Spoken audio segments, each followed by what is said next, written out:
My name is Wesley Hart. I'm 33, and I spend my days reinforcing buildings on the verge of collapse. It's an ironic career for a man who once abandoned his hometown without ever saying a single true thing he meant. 3 days ago, I drove back into Millbrook Falls for our 15-year reunion, an event I had promised myself I would ignore. I was standing in our old high school gym, holding a paper cup of lukewarm punch beneath faded crepe paper, when the far doors swung open. June Marsh walked back into my life, a little girl's hand clasped tightly in hers. The room fell into that heavy, sudden quiet when everyone recognizes someone but no one wants to be the first to speak. Whispers rippled through the crowd. Fragments of words like Daniel and terrible drifted past. June didn't look at them. She scanned the room like someone searching for an exit. Then her eyes found mine. We locked eyes for a few breathless seconds, the 15 years between us suddenly falling silent. Then the little girl let go of June's hand. She was about 6, wearing muddy rubber boots.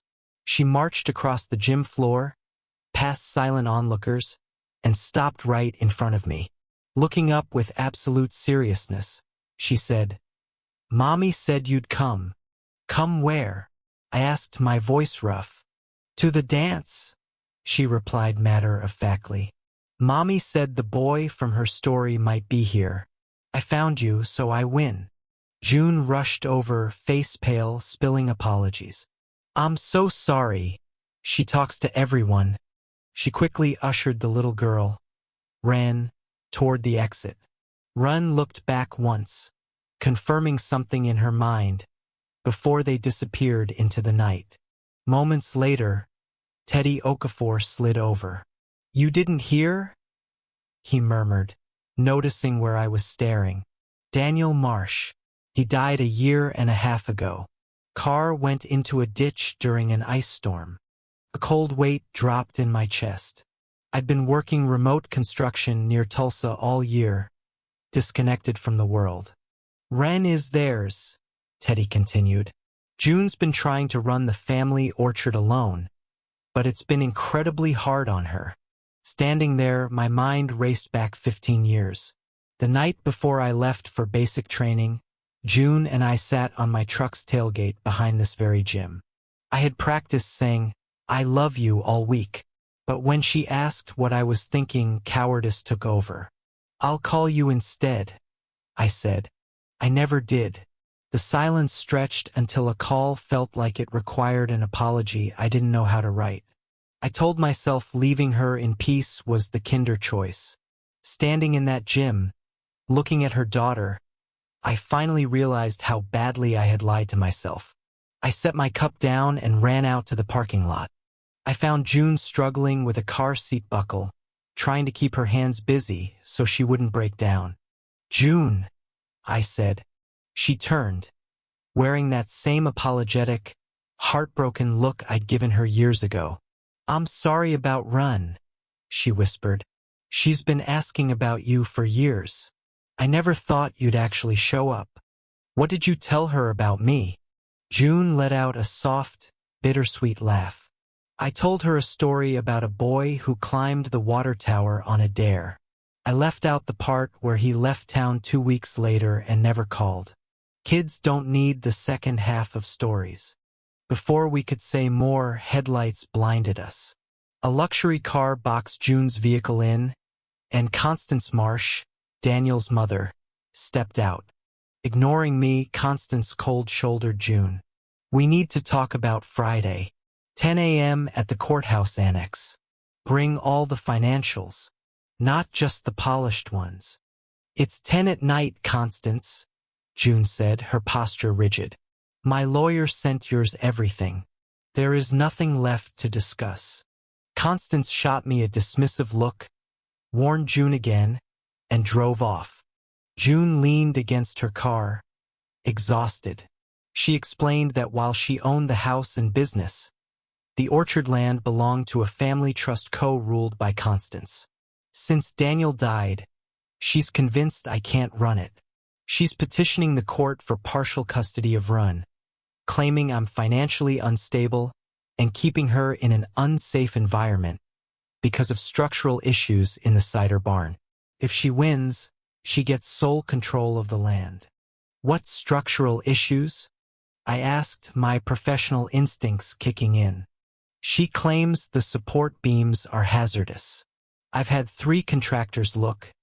None found a thing. I drove them home. June's hands were shaking too badly to drive. The next morning, I found myself driving back to Marsh Orchard. Wren was out back, feeding a chicken she'd named Waffles. When she saw me, she looked up and said, "You came back." "I did," I replied.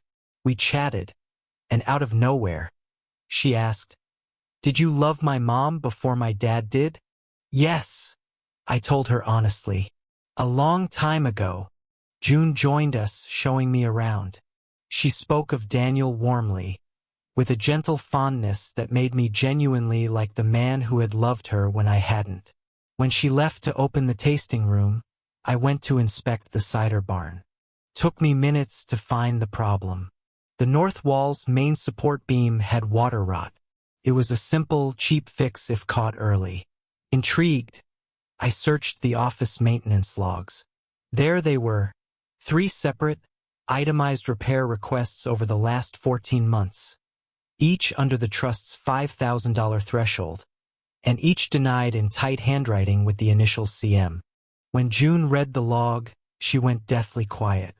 She called her lawyer and friend, Priya, who arrived within the hour. "This is the whole case," Priya said, eyes wide. "Constance is claiming negligence, but this proves she deliberately starved the budget to create the hazard. It's sabotage, and she left a paper trail." June sank into a chair, overwhelmed. She looked at me. "You weren't even supposed to be here for this." "I'm glad I am," I said. That night, an email sat in my inbox. A major project in Bakersfield needed a lead engineer immediately. I had to reply by Friday morning. My old instinct, the urge to run, flared up. The next day, Constance's lawyers filed an amendment accusing June of exposing Wren to an unstable, transient male influence. Priya suggested we confront Constance privately before court. June was terrified of a public battle that would hurt Wren's grandmother. She almost backed out. I reminded her of a question Wren had asked me earlier. "Do grown-ups ever get brave on purpose?" I told June I wanted her to prove me right. She grabbed her keys. At Constance's house, Priya laid out the denied maintenance logs. We watched Constance's composure crumble as she stared at her own signatures of denial. "I told myself I was protecting the trust for Wren," Constance whispered, her voice cracking. "I thought if I held on tighter, I could keep a piece of my son from disappearing." She looked at June, trying to find her armor again. "Even if I made a mistake with the barn, you are struggling."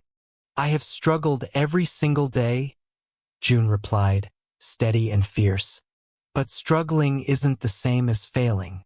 Wren is loved. She's allowed to be a kid. You would know that, Constance, if you remembered the years after your own husband died." June's voice softened. "Wren asks about her dad every day. She could ask about her grandmother, too, if you'd let her." Just then, Wren, who had slipped out of the car, appeared in the doorway in her pajamas. "Can I show Grandma Constance the chicken I named Waffles?" The last of Constance's defenses shattered. "Show me the chicken," she wept gently. "I'll withdraw the petitions tomorrow." Back on the orchard porch that night, under the rustling trees, I knew what I had to do. "I have until tomorrow to take a job 2,000 miles away," I told June. She was silent. 15 years ago, I had the words ready on my tailgate. I said, "I loved you," but I was a coward, so I said, "I'll call you." I let silence do the breaking up. June looked at me, her eyes raw. "I waited 4 months for that call, Wesley. I loved Daniel, and what we had was real. But there was a door I never fully closed. It's why I kept telling Rin stories about the boy on the water tower. She reached out, and her hand found mine on the porch boards. The next morning, I called my supervisor. I passed on Bakersfield and took a regional post in Portland, 4 hours away, not 4 states. On Saturday, I sat with Run on the steps. I told her I wasn't going west, and that I'd be around for Waffle's birthdays. "Are you going to leave again?" she asked quietly. "I used to be the kind of person who ran," I said. "But I don't want to be him anymore. I'm going to work on staying every single day." She held out her hand to shake on it, formal and grave, while June watched us from the kitchen window, a soft smile on her face. 6 months later, the cider barn had a sturdy new north wall, built by my hands. Constance visits most Sundays now, learning how to hold on without squeezing the life out of the things she loves. And for the first time in 15 years, I am exactly where I meant to be.